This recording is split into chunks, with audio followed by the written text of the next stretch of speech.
thank you for the opportunity given to me to talk few words about Professor Kumar David. I wrote in the book, I am not gifted with the power of language like Professor Kumar David to explain my gratitude for him shaping my professional life.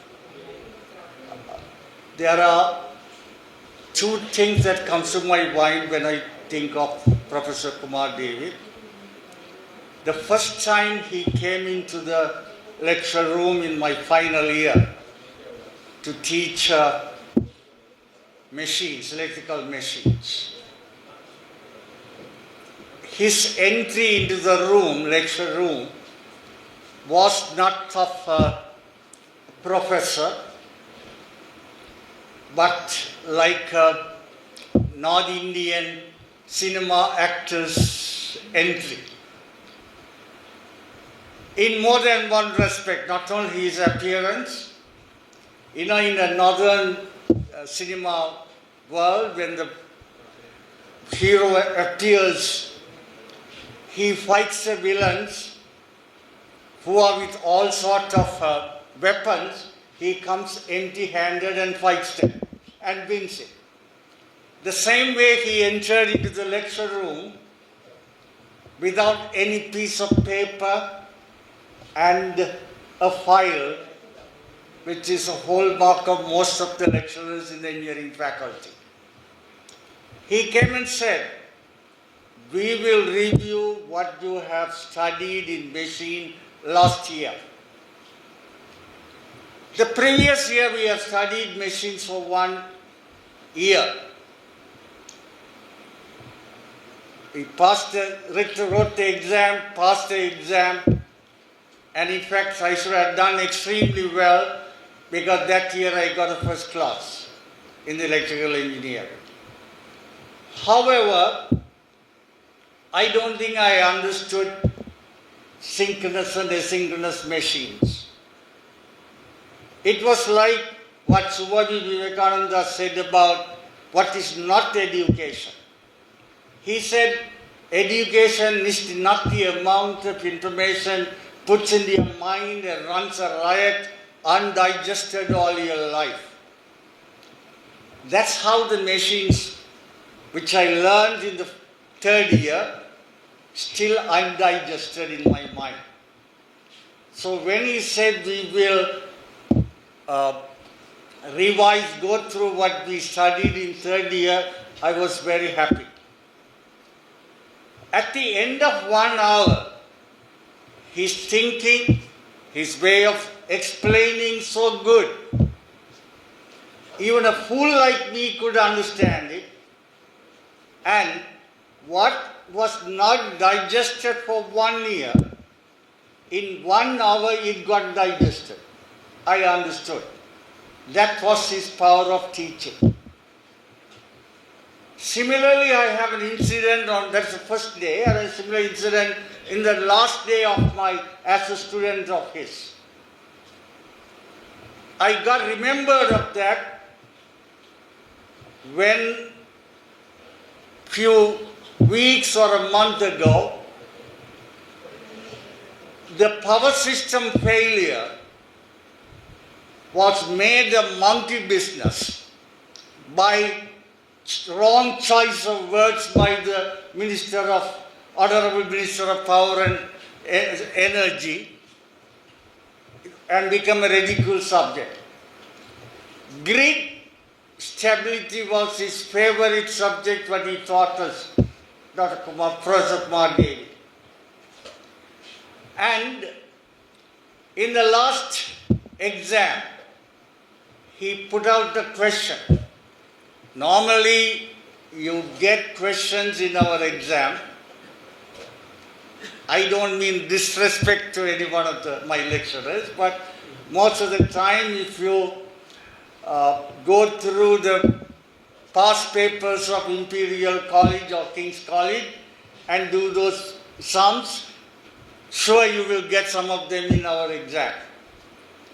But this was not so in Kumar David's final paper.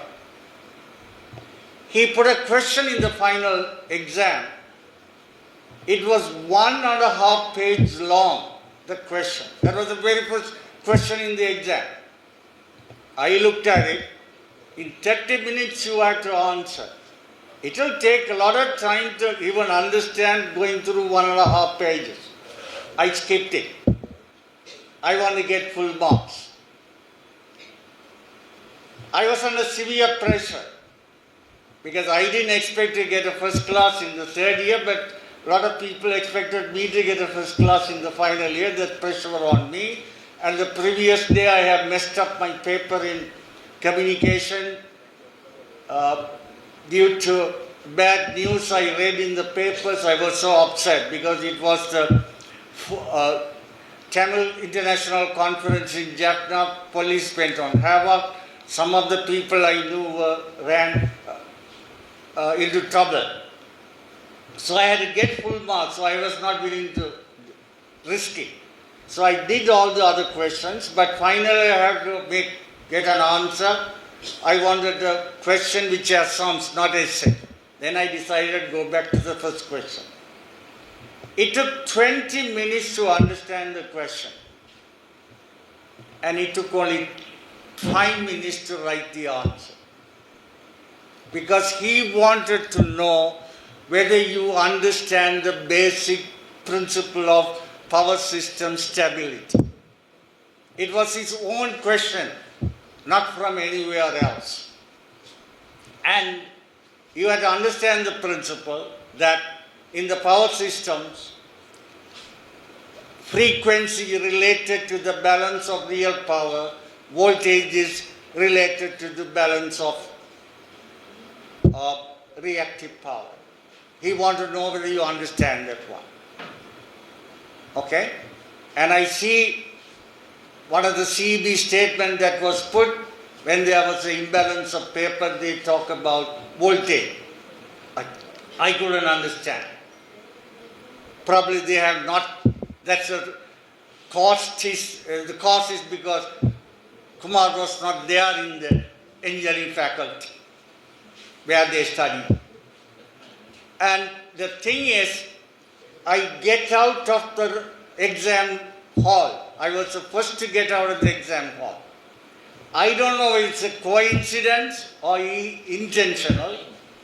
Kumar comes and asks me, like a small kid, how was the first question? I couldn't believe such a humbleness to come and ask a student how we were supposed to, he was supposed to test us, but he is asking me how was the first question. That was his intellectual caliber. The thing that he taught me, power system engineering, especially stability, was his thing. But I did not practice power system engineering in my profession. Thanks to the electricity board, despite the fact of the people who came out of the faculty, engineering faculty, electrical engineering at the time, I was the only one who had class. But CEB didn't write my name. You know why it is. So I did not work. Fortunately or unfortunately, I got into IT industry. But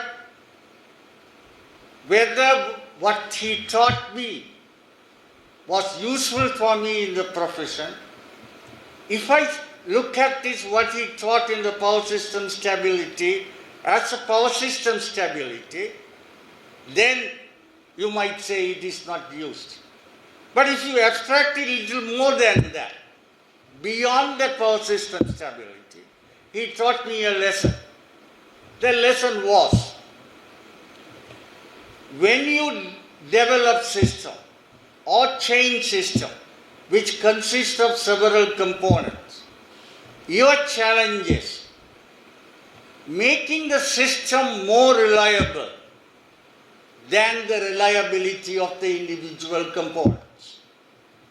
That is what power system stability is all about. The generators might fail, The lines may fail, but the supply to the consumer should be kept. The power system stability should be reliable. That is what he told. In a system development or system enhancement, make sure the reliability of the system is much more than that of the individual component. If I take that as the principle I learned, then it was useful for every discipline I studied. I studied accounting. When I see accounting, I say the same principle applied, and I was able to understand very quickly. I studied law, especially the law of evidence, where you have to establish the facts reliably. You use witnesses to establish the fact. So, ensuring the reliability of the witnesses by cross-examination is essential to reliability of the total justice system in establishing the facts. It was very useful for me when we have I was in the Syntec Law Committee, and when we have to make sure the computer evidence has the reliability factor when it was included as an evidence in the court cases. And in fact, I have once had to contradict most respectful Professor C.L.V. Jayatilaka, who taught me thermodynamics in the year 2. He said, when I participated in a workshop, he said in his address, he was the moderator, and his address, he said, except medical faculty, all the other faculties in the universities does not prepare the students for job, only medical faculty. I had to contradict it. I told him, if we are looking at engineering as maintenance of something that is already created, what you say is true. But if we are looking at engineering as creating something new, or if we are enhancing the existing one, what you taught was very useful in my job. So that is what Professor David Kumar, when he taught power system engineering stability, really taught me, which was used. And it is very useful in the IT industry I am in.